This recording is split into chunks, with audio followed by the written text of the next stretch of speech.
नमस्कार। India debate में आप सबका स्वागत है। मैं हूं आशुतोष पाठक। मित्रों, आज फैसले की घड़ी है और 5 राज्यों से लगातार फैसले आ रहे हैं। हर राज्य पर आपकी नजर होगी। कुछ देर पहले हमने विश्लेषण करके बताया कि पश्चिम बंगाल में क्या हो रहा है, केरला में क्या हुआ, तमिलनाडु में क्या हुआ, आसाम में क्या हुआ, पुडुचेरी में क्या हुआ। अब लगभग सीन स्पष्ट है, कहां पर किसकी सरकार बनेगी। अब सवाल सरकार की नहीं है, सवाल है कि कुछ ऐसी राजनीति की चर्चा आज बहुत जरूरी है और उन नेताओं के बारे में चर्चा बहुत बहुत अवश्यंभावी है जिनको आज तक आपने बेनिफिट ऑफ डाउट देने का काम किया, बाय एंड लार्ज उसको सेलेक्ट करने का काम किया। आज दूर दक्षिण से ऐसा जोरदार तमाचा लगा है उत्तर के एक नेता को। बाकी नेताओं की बात अभी मैं करूंगा नहीं।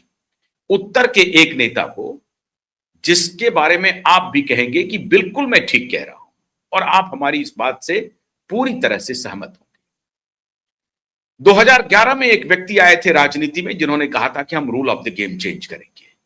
रूल ऑफ द गेम उन्होंने क्या चेंज किया आप सबको मालूम है। लोकपाल का एक नमूना लाया, उन्होंने गुमराह किया, जनता को गुमराह किया, ठगा एक प्रकार से, और ठग करके राजनीति के उसी दलदल में प्रवेश कर गया। मैं क्यों कह रहा हूं कि दूर दक्षिण से दूर उत्तर के एक नेता को जोरदार तमाचा मिला है, पहुंचा है। इस व्यक्ति की गिरावट देखिए, इस व्यक्ति का चरित्र देखिए और कैसे एक ईमानदार, किसी भी, अगर इनको मिलना ही था, फर्ज कीजिए, कल्पना कीजिए, अरविंद केजरीवाल किस राजनीति का प्रतिबिंब है, किस राजनीति के द्योतक हैं, किस राजनीति के सिंबल हैं। अभी तक जो वो कहते आ रहे हैं, मैं उनकी बात को मैं आज भी मानने के लिए तैयार हूं कि वो अरविंद केजरीवाल कट्टर ईमानदार हैं, गुड गवर्नेंस लेकर के आए थे। उनकी कोई आइडियोलॉजी नहीं है, कोई वो न धर्म की राजनीति कर रहे हैं न जाति की राजनीति कर रहे हैं। दिल्ली में कोई स्कोप नहीं था, इसलिए उन्होंने धर्म और जाति को अलग रखा। हालांकि पीछे में उनकी तस्वीर रहती है दो, एक भगत सिंह की और दूसरा अंबेडकर की। राजनीति तो वो करते हैं, चालाक है, धूर्तता की मिसाल है। अब ये पिछले 15 वर्षों में, 16 वर्षों में अरविंद केजरीवाल, आप स्वेज नहर के इस तरफ, अक्सर लोग चर्चा करते हैं कि स्वेज नहर के इस तरफ अरविंद केजरीवाल धूर्तता की आखिरी मिसाल है। मैं कहता हूं स्वेज नहर के उस तरफ भी चले जाइए, अरविंद केजरीवाल धूर्तता की सबसे बड़ी मिसाल होंगे। अमेरिका में भी आपको इस तरह का कोई धूर्त व्यक्ति नहीं मिलेगा, यूरोप में तो नहीं ही मिलेगा, और जो बाकी जो देश हैं उसमें भी नहीं मिलेगा। स्कैंडिनेवियन कंट्री जिसको आप कहते हैं, स्कैंडिनेवियन में तो बहुत ही साफ सुथरी राजनीति होती है, वहां भी आपको नहीं मिलेगा। तो धूर्तता की मिसाल है। मैं इसका जिक्र क्यों कर रहा हूं, ये कितना महत्वपूर्ण है, ये आज आपको समझना चाहिए, जरूर समझना चाहिए। बाकी तो चर्चा होगी ही, इसके बारे में भी हम बताएंगे आपको कि बंगाल में कैसे भगवा फहराया है, भगवा लहराया है, और बंगाल की जीत का मायने क्या है, वो एक दूसरे कार्यक्रम में हम आपको बताएंगे। लेकिन इसमें आज जो मैं चर्चा कर रहा हूं कि अरविंद केजरीवाल को कैसे कोई तमाचा मारा। अरविंद केजरीवाल पिछले दिनों 2 जगह गए कैंपेन में, स्टेट इलेक्शन के कैंपेन में, और कहीं नहीं गए।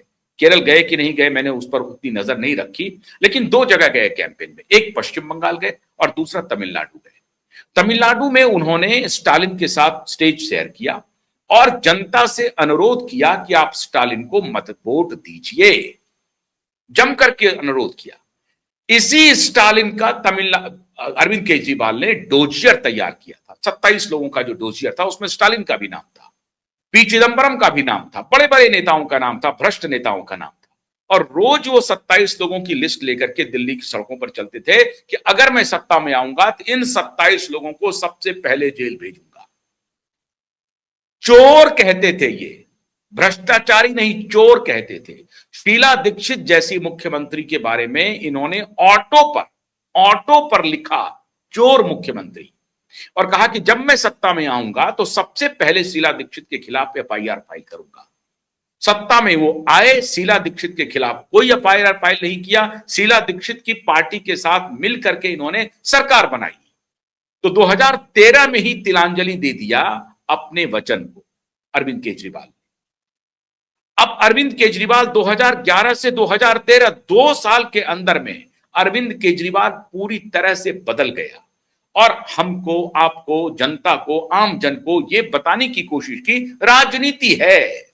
राजनीति में सत्ता पाने के लिए इक्वेशन कुछ और करने पड़ते हैं, बदलने पड़ते हैं। आज मैं क्यों राजनीति में अरविंद केजरीवाल और दक्षिण के एक नेता का जिक्र कर रहा हूं, आपको समझ में आएगा।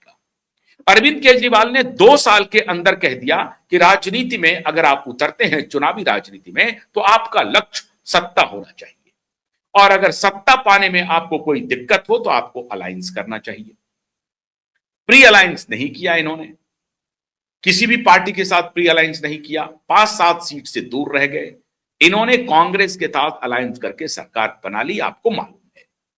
2 साल के अंदर पहला परिवर्तन हुआ, सारी चीजों को छोड़ दिया। वो ब्लू वाला वैगनआर गाड़ी भी याद होगा आपको, उसको भी छोड़ दिया। मेट्रो से गए थे पहले दिन ऑफिस, आपको याद होगा। सब कुछ किया, बच्चों की कसम खाई थी। ये सब पब्लिक में है, आम है, इसका जिक्र करना उचित नहीं है।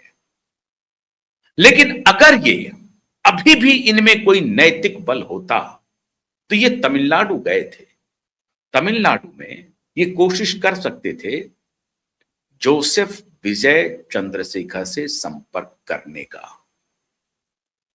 जोसेफ विजय चंद्रशेखर से संपर्क केजरीवाल ने नहीं किया। क्यों नहीं किया?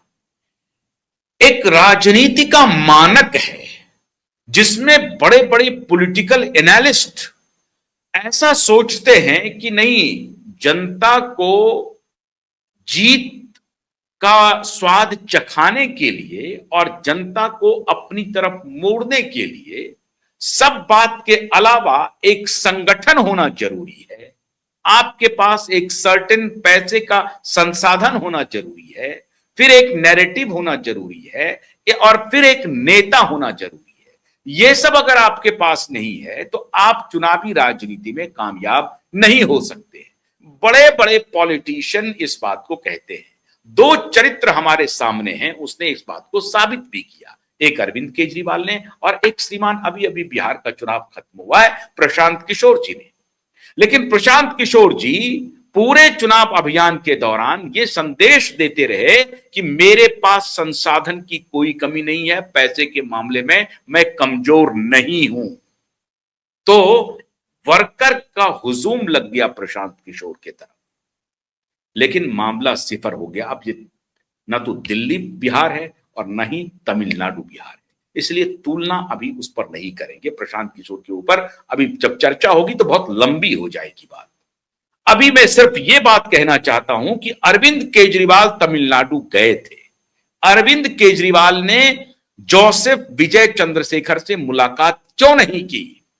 वैसे तो मैंने अपने पिछले वीडियो में बताया कि राहुल गांधी भी मिलने से मना कर दिया। क्यों? राहुल गांधी ने भी जोसेफ विजय चंद्रशेखर को कमतर आंका, लेकिन भारतीय जनता पार्टी ने कमतर नहीं आंका। अब इसी को कहते हैं जो पोल स्ट्रैटेजिस्ट है। इसलिए आपको यह समझना चाहिए कि चाहे अमित शाह हो, चाहे नरेंद्र मोदी हो, जनता की नब्ज को तो पकड़ने में बड़े अच्छे डॉक्टर हैं। वो नाड़ी की बहुत सही पहचान है। न तो मोदी ने और न ही शाह ने जोसेफ विजय चंद्रशेखर के बारे में कोई टिप्पणी की और कभी उनको नकारा भी नहीं। उनको फीडबैक मिल रहा था कि जोसेफ चंद्रशेखर विजय का वोटर संगठन तमिलनाडु की जनता हो गई है। वही उनका वोटर हो गया है, वही उनका संगठन हो गया है। जोसेफ विजय चंद्रशेखर ने जनता के बीच में वो तूफान खड़ा किया है कि जनता ही उनका संगठन है। उनको संगठन की जरूरत नहीं है। जो उनकी पॉलिटिकल पार्टी है उसे संगठन की जरूरत नहीं है, उसको बूथ मैनेजर की जरूरत नहीं है, पन्ना प्रमुख की जरूरत नहीं है। उनको मालूम था कि हर एक घर में हमारा नारा गूंज रहा है। यह और बात है कि जोसेफ विजय चंद्रशेखर वामपंथी विचारधारा के हैं। अभी तक उन्होंने वामपंथी विचारधारा को ही आगे बढ़ाया है, लेकिन उस तरह से नहीं है जो कट्टर वामपंथी विचारधारा के लोग। उन्होंने उनसे अलायंस भी नहीं किया है।